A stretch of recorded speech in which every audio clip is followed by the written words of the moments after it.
Hey, what's up guys? I'm here giving my thoughts on E3 Day 1. Microsoft came hard, man, let me tell you. But first off, let me just say something.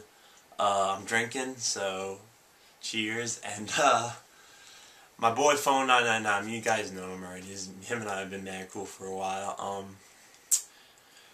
This is like a video response to me. Like, him and I are going back on video responses. We're going to try to, like, so you guys can see two different opinions of how the E3 goes. You don't have to just take my opinion and have that be the only opinion you know. You can hear his opinion.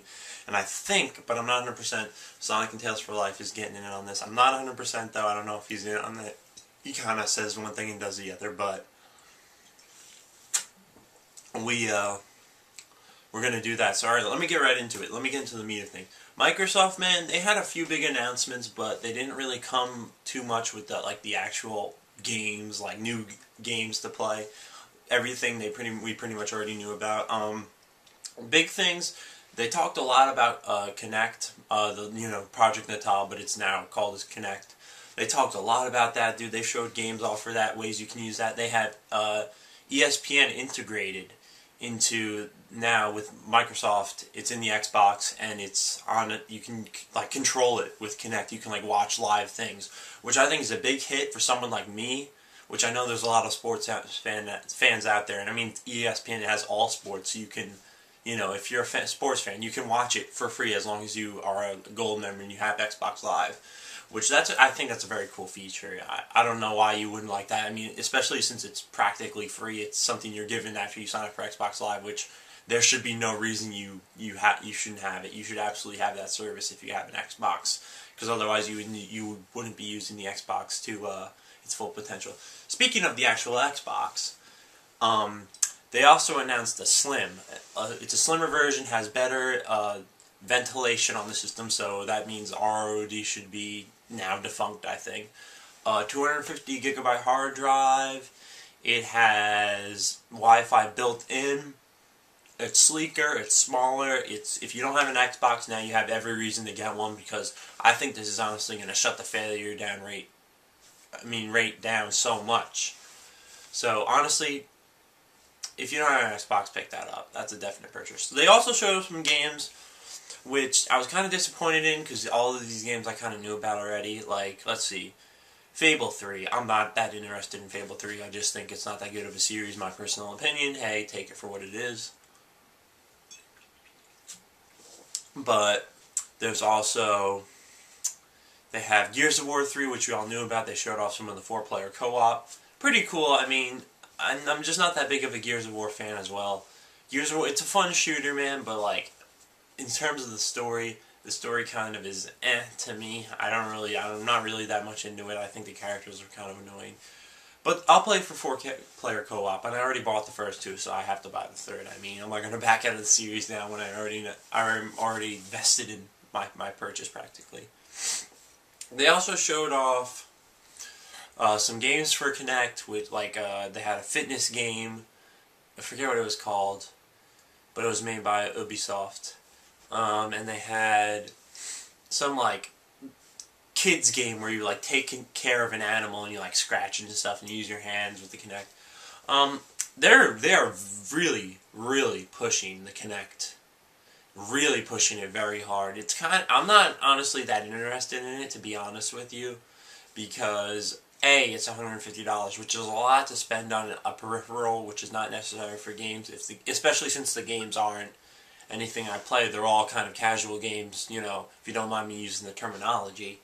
They're all casual games, and, I'm not that into it. I'd much rather play, like, let's say hypothetically, a Halo, or a Gears of War, or a Call of Duty, like, pretending to have the gun and, like, holding the gun and pulling the trigger. That would be cool, a cool use of the feature. But the thing I do like that they did is that they proved that the Kinect actually works, which I thought was very cool. That it works just as they said it would. It's very, very cool. It has like a camera on it, and the camera just like detects your body movement. Like, it can sense you and realize you're the thing that it needs to focus on. And like, let's say if I was here and I would like move to the side and like follow me to the side, which is very cool, man. I mean, if you're paying $150, I think you're definitely getting your money's worth. as long as you have the space, which that's the biggest thing for me, is I really don't have the space. I think you need like 6 feet on either side.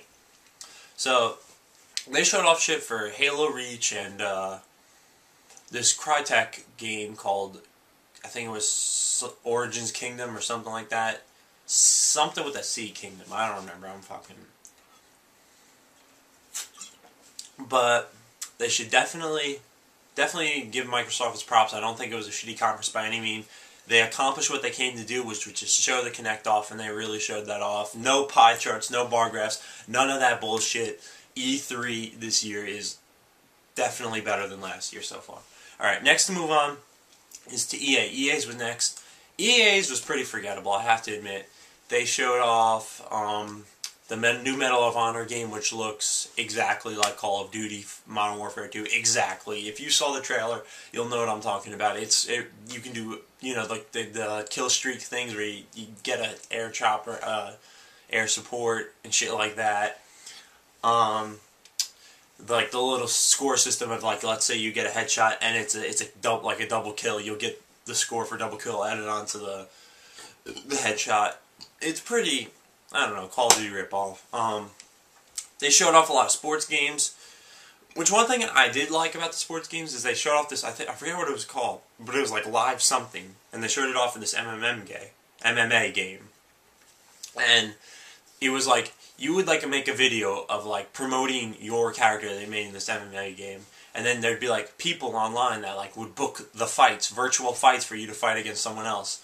Like you just have to get recognized, and then they'd like set it up for a date, and it'd be you versus this guy, and they'd have actual commentators commentating it, which I thought that was an awesome feature. It's definitely like getting really into the game. Don't know how well it's going to work out, but it's an interesting feature.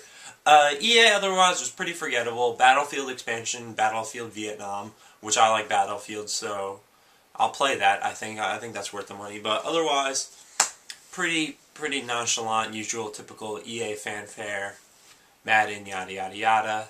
So we move on to Ubisoft.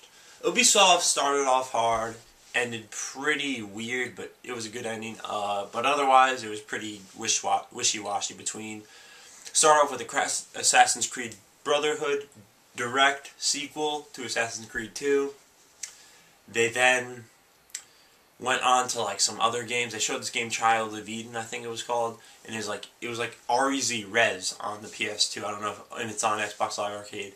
And you like are this thing, and it's like a shooter game, and you're in like this, like you can move around the screen kind of like Star Fox, and like shoot these things in the air, lock on and shoot, and it creates music. And I think that game's the same way, but it looks awesome. Definitely would pick that up if I was going to get Kinect. It uses Microsoft Xbox Kinect. But then they showed off like Shaun White skateboarding, don't care. Showed off the fitness game again, don't care. Showed off like the stress relieving game, that was stupid, didn't care about that.